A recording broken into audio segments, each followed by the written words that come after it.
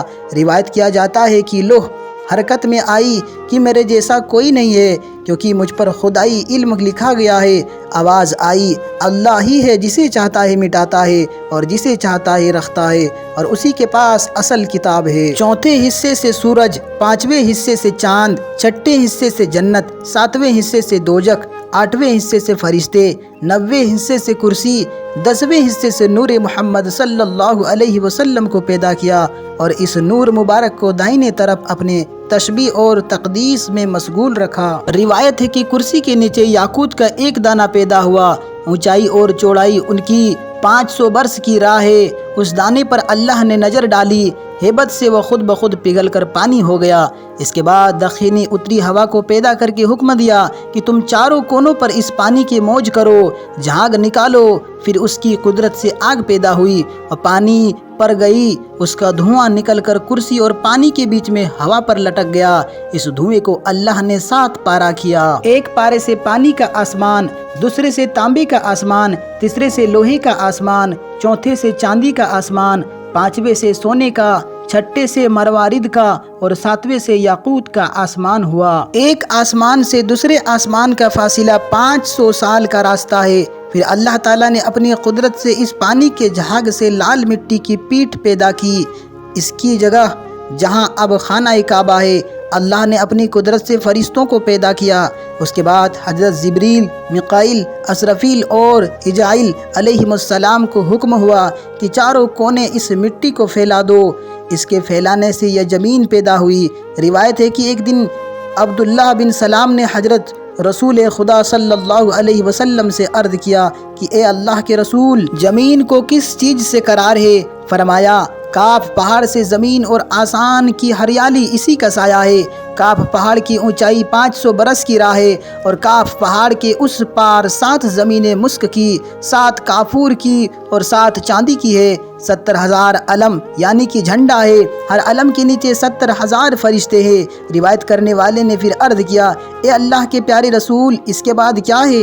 فرمایا، ایک اجگر ہے، اس کی لمبائی 2000 سال راہ کی ہے۔ فرمایا کہ 7ویں زمین پر فرشتے، 6ٹھی زمین پر شیطان اور اس کی اولاد، اور 5ویں زمین پر دیو، اور 4تھی پر سانپ، اور تیسری پر جانور تکلیفیں پہنچانے والے، اور دوسرے پر پریاں، اور پہلی زمین پر سب آدمی ہے، اور 7ویں آسمان کے نیچے ایک گائے ہے، اس کے 4000 سینگ ہے، ایک سینگ سے دوسرے سینگ تک 500 سال راہ کی دوری ہے، اور یہ 7 مہرائے طبقے زمین کے اس کے سینگوں کے درمیان ہے، اور وہ گائے کھڑی ہے ایک مچھلی کے پشت پر، اور یہ مچھلی پانی پر ہے، اس پانی کی گہرائی 40 سال کی راہ کی ہے، اور وہ پانی ہوا پر لٹکا ہوا ہے۔ ہوا اندھیرے پر ہے، اندھیرا دوزخ پر ہے، دوزخ آسمان کے ایک پتھر پر ہے، پتھر فرشتے کے سر پر ہے، فرشتہ ہوا پر ہے۔